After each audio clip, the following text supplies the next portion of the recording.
C'est un sujet qui soulève les passions et les polémiques. Le loup est de retour en France depuis près d'un quart de siècle. Il est revenu dans les Alpes du Sud dans les années 90 et désormais il colonise de nouveaux territoires et notamment le Massif central. Avec près de 3000 attaques de troupeaux en France l'an dernier, les éleveurs de moutons n'en peuvent plus. Ils dénoncent l'inefficacité du plan loup. Reportage Gérard Rivolier avec Élodie Monnier. C'est un choc, hein. C'est un choc. On n'est pas prêt à être confronté à ça, quoi. Je veux bien être un garde-manger, mais ça va 5 minutes, quoi. Voilà. Quand je suis descendu, je m'attendais pas à voir ça. Il y a beaucoup plus de loups qu'il se dit. Puis vous voyez comme c'est précis, le coup de dent.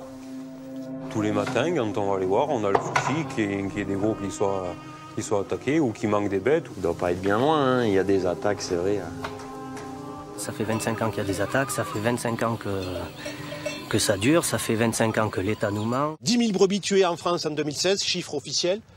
Entre 300 et 600 loups présents. 25 millions d'euros d'argent public gaspillé. Des carnages continus. Non, non, non. Allez, c'est parti. Allez, vite, vite. Allez, vite. Allez, vite. Allez.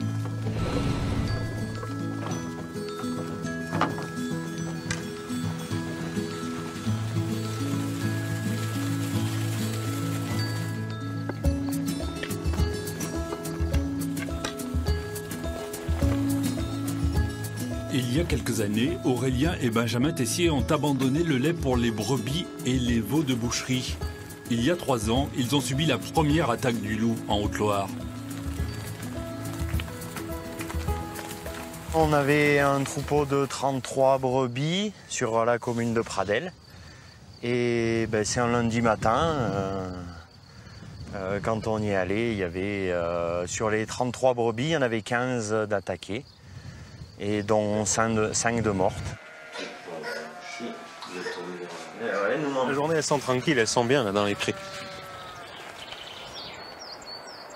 C'est notre ennemi, oui, on en a peur, quoi. On ne peut rien faire, de toute façon. Au niveau moral, c'est dur, quoi. Et bon. Après, voilà, ça s'est passé en 2014, c'est comme si c'était hier, quoi. Depuis 25 ans, le loup ne cesse de gagner du terrain. Aujourd'hui, il y en aurait environ 300 répartis dans 33 départements, essentiellement sur l'arc alpin, mais aussi le Massif central, les Vosges et les Pyrénées. Il rôde aussi au pays de la fameuse bête du Gévaudan, qui a fait plus d'une centaine de victimes au XVIIIe siècle. Alors là, les loups empruntent cette vallée pour remonter de l'autre côté de leur territoire.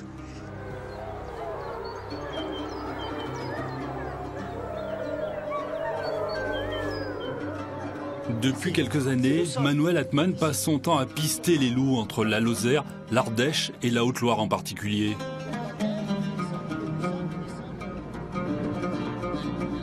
Selon lui, 3 meutes vivent dans ce secteur boisé et peu habité du Massif central, près de Pradelles. Il trouve des traces régulièrement. C'est bon, tu veux y arriver, toi. Hop. Voilà, vas-y.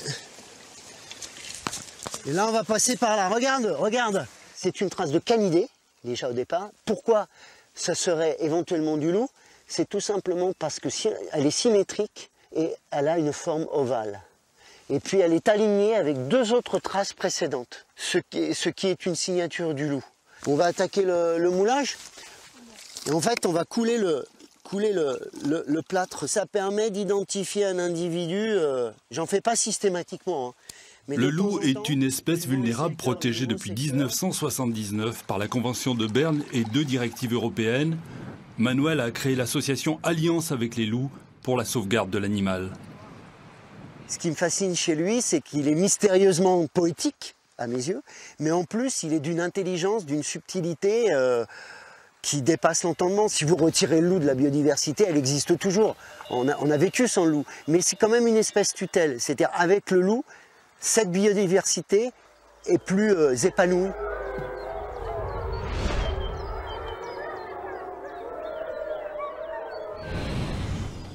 Suivant les civilisations, les mythologies, il était tantôt haï et tantôt adoré. l'Église a eu un rôle important à une époque. Depuis l'aube de la christianisation, le loup était associé à ce moment-là, à leurs yeux, au diable et à Satan. Le blanc, c'était la pureté de l'agneau qui venait de naître, alors que le loup, c'était la noirceur, c'était la représentation du diable. Hein. Des loups, nous en avons croisé de près. Nous avons même tenté de les interviewer. Dans ce parc du Gévaudan, créé il y a 30 ans en Lozère pour réhabiliter l'animal auprès du public. Je vais leur proposer quelques friandises, ils devraient se déplacer.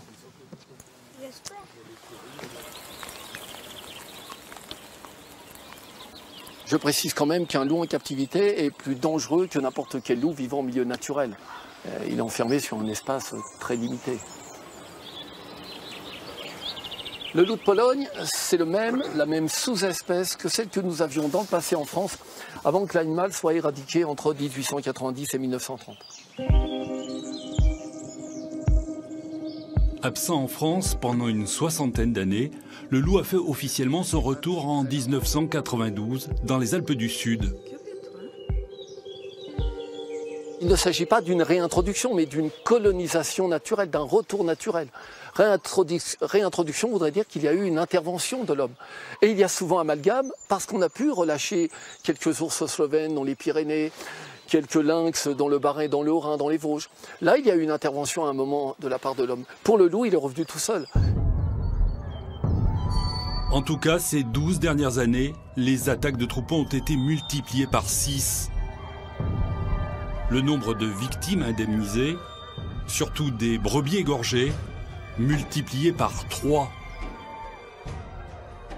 Le loup est devenu la bête noire des éleveurs. Donc là, il m'en a laissé 4 sur le carreau et puis 2 blessés. Donc pareil, c'est pas non plus, je veux dire, au fin fond de la Pampa, c'est là à côté. On habite là à 200 mètres, j'ai rien entendu et ça s'est passé. Nous sommes dans la Drôme, au pied du Vercors. Thierry, éleveur bio, a perdu 12 brebis l'an dernier au cours de 4 attaques. Et là, il vient de subir le premier assaut du loup depuis qu'il ressort ses bêtes il y a quelques jours. Il a mangé entre 10 et 15 kilos de viande entre le sternum, la poitrine, pas les poumons, il a mangé le cœur, le foie, le gigot et le repu. Bilan, une brebis tuée, une autre sérieusement blessée. On est un peu indigné, on est un peu en colère, si c'est pour perdre du temps, aller soigner, appeler l'équarrissage, à faire venir l'ONC et puis à perdre des bêtes, ça sert à rien. Vous allez me dire, on a des compensations, mais les compensations, on ne fait pas l'élevage pour avoir des compensations. Hein.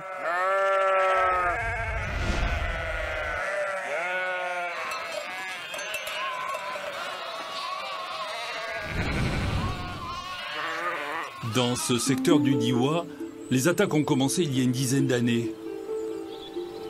Une meute serait installée dans la vallée de la Gervanne. Nicolas Pécose a subi des attaques en été, lorsque ses bêtes sont en estive en Savoie, mais il redoute aussi le loup ici, dans ses parcs, près de sa bergerie dans la Drôme. Une brebis au tapis, c'est pas rien, quoi. C'est pas un billet de 100 € qui est par terre.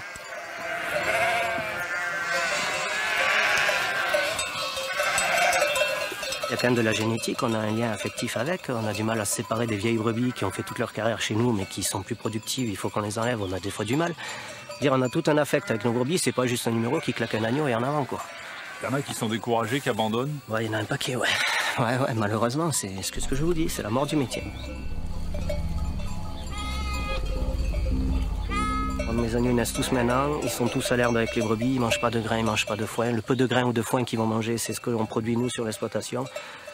Alors je vais pas dire qu'on fait les meilleurs agneaux du monde, mais je pense qu'on fait quand même des agneaux de super qualité. Aujourd'hui, voilà, qu'est-ce qu'on veut bouffer? Est-ce qu'on veut bouffer des agneaux comme ça? Auquel cas, on laisse les bergers faire ce truc. Ou est-ce qu'on veut bouffer de la merde et auquel cas, on met des brebis en batterie, on met des élevages de 2000, 3000 brebis, on leur fait pisser des agneaux, on les abreuve d'OGM et tout ce qu'on veut et on fait de la merde. Voilà. Malgré les indemnisations, la colère monte dans les campagnes.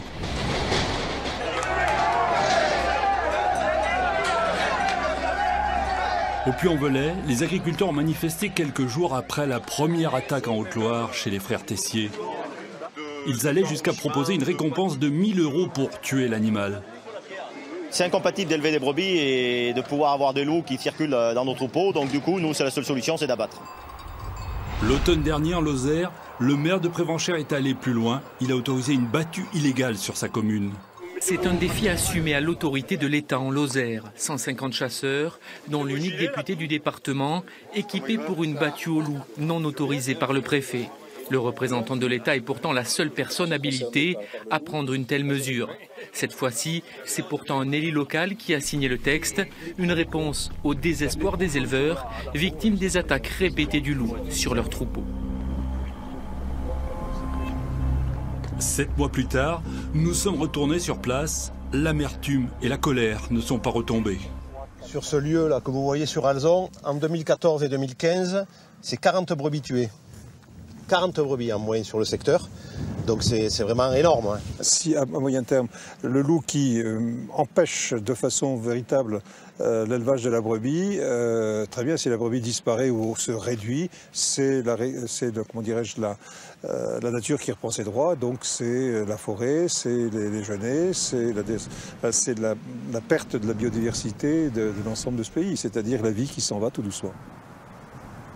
On est totalement abandonné, même si on essaie de se faire entendre. On est entouré d'élus, d'élus locaux, de maires, mais même de députés parfois qui prennent des positions, mais ça ne suffit pas. Il y a une espèce de, comment dirais-je, de plafond de verre qui n'arrive pas à sauter là-dessus. Aucun ministre, aucun chef d'État n'a envie de prendre le sujet à bras le corps, parce qu'il y a d'autres choses beaucoup plus importantes pour eux, et y compris pour la population citadine, mais pour nous c'est quand même très très important. Des petits pas, hein.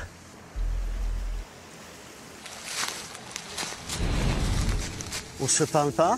Pourquoi? Parce que s'il y a une petite chance de voir quelque chose, ça sera si on se parle pas. Ok? Et on marche avec un peu de souplesse. Ce jour-là, Manuel Atman accompagne une petite famille dans les gorges de l'Allier, entre Haute-Loire et Lozère. Et on passe. Viens avec moi, là, derrière. Sur les traces du loup.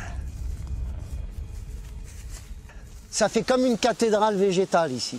Les rapaces ont du mal à voir circuler les louveteaux quand ils sont encore petits.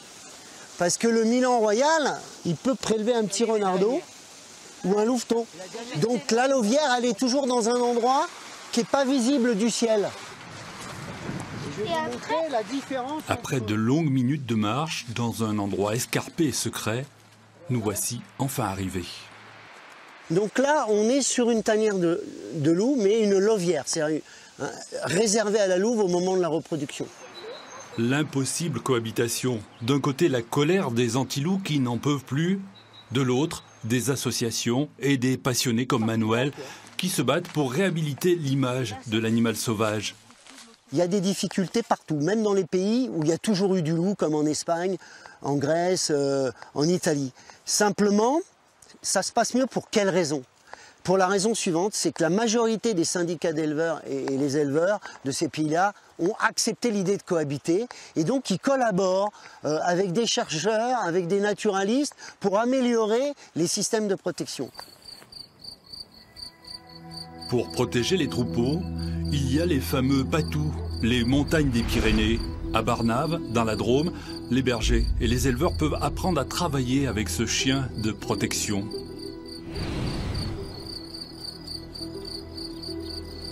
Ici, ils vont essayer de comprendre son comportement. Ils vont jouer le rôle d'un randonneur qui traverse le troupeau. Les recommandations, c'est avoir les bras le long du corps, pas de gestes brusques, pas de paroles violentes. Éviter de regarder le chien dans les yeux. Ouais, si, je crois que la porte, elle est dans le... Il y a la petite allée, là. Le rôle du chien, c'est pas tellement d'écouter l'homme, c'est d'écouter le troupeau. C'est pas en face, là-bas, le truc... Ouais. On dirait une porte. La présence des chiens dissuade le prédateur d'attaquer le troupeau parce que il a gros à risquer en présence des chiens s'il vient attaquer le troupeau.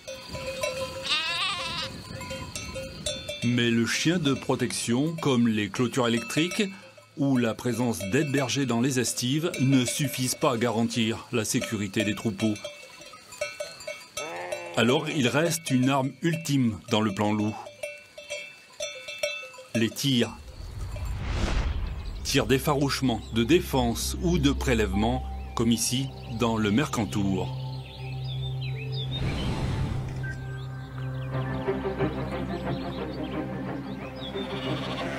Depuis juin 2016, 36 loups ont été tués en France, sans parler du braconnage, difficile à mesurer. Ce sont les agents de l'Office de la chasse et de la faune sauvage qui se chargent du travail. Olivier, pour Louis. Ah oui, je te reçois. C'est bon, je suis en poste. J'ai la vue sur le col et une partie du GR. Et tantôt j'ai du brouillard, tantôt j'y vois bien. Ça fait partie du boulot. Il faut l'accepter. C'est pas nous qui décidons. Encore une fois, c'est une décision politique. On peut être pour, on peut être contre. Quand on porte un uniforme, on n'a pas d'avis à émettre. On est là pour obéir, pour faire notre travail. Avec 300 loups recensés officiellement en France, la sauvegarde de l'espèce n'est pas encore garantie. Face à la pression, l'État demande à l'Europe de modifier son statut d'animal protégé et joue les conciliateurs, même si la cohabitation paraît bien difficile. La cohabitation est possible, mais il faut s'en donner la peine et les moyens. Ce qui n'est pas évident au niveau national, c'est que nous avions éradiqué les loups, éradiqué l'ours dans les Alpes, éradiqué le lynx. Et pendant une 60aine d'années, on n'avait pratiquement plus de superprédateurs. Et à ce moment-là, les pratiques pastorales se sont modifiées. Plus de bergers, plus de chiens de protection. Avec le retour du loup, il a fallu recommencer à protéger les troupeaux. C'est perçu par beaucoup d'entre eux comme un retour en arrière, on peut le comprendre. C'est plus qu'un problème. C'est la mort du métier, à terme. Le pastoralisme comme nous on le pratique aujourd'hui, il est plus que menacé.